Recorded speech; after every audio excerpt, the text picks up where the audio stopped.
ser att mina arbetssätt så gick jag dagen. Nej? Jag försöker gå nu. Pratar med. Vad fan håller ni på med? Stay quiet. Grabbar, sluta bråka med er. Vad hade ni gjort? Försök att sticka härifrån. Annars lag.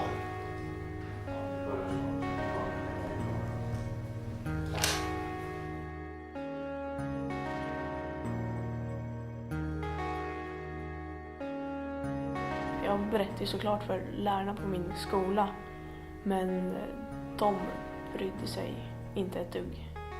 De säger bara, men ignorera dem bara så kommer de låta dig vara. Efter att man har bedömt att det här kan föreligga en diskriminering så kan man prata internt med juristen och tala om är det någonting som vi ska driva framåt då och processa vidare. Så det är utifrån en juridisk aspekt blir nästa steg. Ja, en kränkning handlar ju om att man på något sätt har blivit illa behandlad. Och om det är en elev som upplever att den har blivit kränkt, och där handlar det ju alltid om elevens upplevelse, så börjar man ju med att prata med de inblandade parterna och ta reda på vad det är för någonting som har hänt. Mitt namn är Leo Börjesson och jag ska prata lite om under min uppväxt hur jag blev mobbad. Det var ju de här coola killarna så att säga i lågstadiet som mobbade mig för att jag var den här konstiga personen. Den som inte var med någon alls direkt på rasterna, var mest för sig själv. När de inte mobbade mig så satt de bara liksom på någon bänk och glodde. Varför de mobbade mig var väl kanske för att de hade inget bättre för sig. Det de gjorde var ju att de kallade mig för saker, jagade mig, kastade småsten på mig och kastade kottar. Jag kommer ihåg en gång att jag satt själv och åt och så gick de förbi och skulle lämna sin mat. Och det var ju liksom god mat den dagen så jag satt ju och åt fortfarande. Och då gick de förbi och liksom hällde sin mjölk på min mat bara för att jag inte skulle kunna äta mer.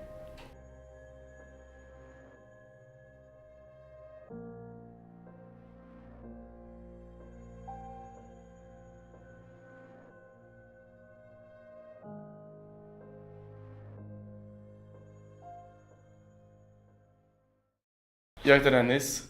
Jag går andra i film på film- och musikgymnasiet. Ja. Jag heter Christian och jag går också andra året på film- och musikgymnasiet. Vi har gjort en film då som handlar om diskriminering. Och syftet med filmen var ju att vi tog det ju ganska seriöst i början. Vi ville ju få folk att känna. Det som vi vill med vår film det är att visa är att det minsta du kan göra, det kan vara nog för att liksom göra en skillnad. Du behöver inte liksom räcka ut hela dig själv. Du kan liksom bara skriva, det räcker bara med ett simpelt sms, hej hur mår du? Eller bara prata med någon rent ut. Och det kan göra någons dag verkligen. Det kan förändra en persons syn, vinkel och perspektiv på allt.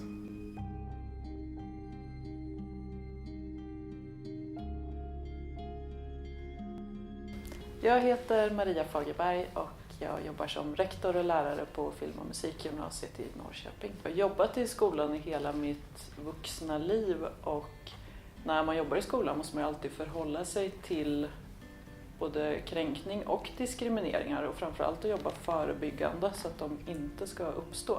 Ja, en kränkning handlar ju om att man på något sätt har blivit illa behandlad. Och om det är en elev som upplever att den har blivit kränkt, och där handlar det ju alltid om elevens upplevelse, så börjar man ju med att prata med de inblandade parterna och ta reda på vad det är för någonting som har hänt.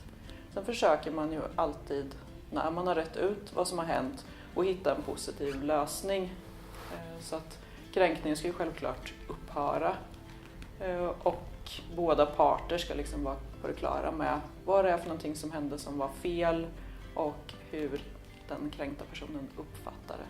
och man ska säkerställa då att det inte händer igen. Varje skola är ju skyldig att ha en handlingsplan mot diskriminering och kränkande behandling. Och diskriminering handlar ju om man blir särbehandlad eller negativt behandlad utifrån de olika diskrimineringsgrunderna.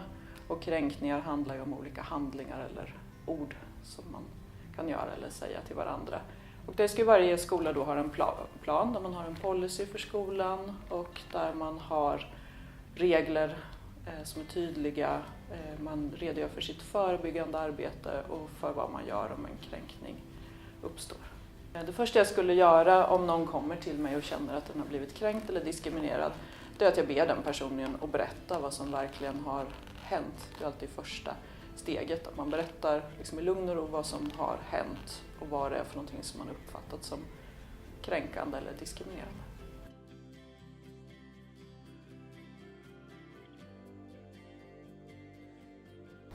Jag heter Karin Granholm och jag arbetar på Byrån mot diskriminering i Östergötland.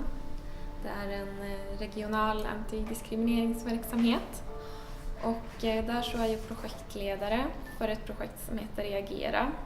Nätmobbning, det är ju egentligen, just om man pratar just om nätmobbning så tänker jag att det inte är så stor skillnad på mobbning om den sker på nätet eller i skolans korridorer. Det är oftast, när man pratar om mobbning, då är det ju personer som känner varandra till vardags. Så att man vet vem det är som trakasserar en till exempel. Och sen under högstadiet lugnade det ner sig. Då liksom la de av. Sen nu i gymnasiet, när jag har kommit ut som transsexuell, så har några av dem typ kommit tillbaka. Börjat skriva meddelanden på Facebook att jag är onormal och att jag är konstig och bara helt jävla onormal som påstår sig att jag är en kille som råkade föra sig i en tjejs kropp. Internet har ju växt väldigt fort.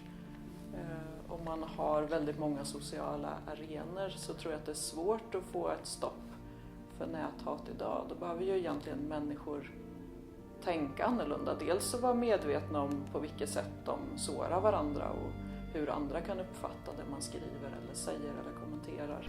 Och då gäller det ju precis som när man förebygger mobbning att man ser till att ha samtal med dem som är inblandade, och sker i skolan så har ju skolan ett ansvar för att följa upp det här med både den som blir utsatt och den som utsätter. Och det gäller ju att prata om allas lika värde och att också markera att det inte är okej att trakassera sina klasskamrater till exempel.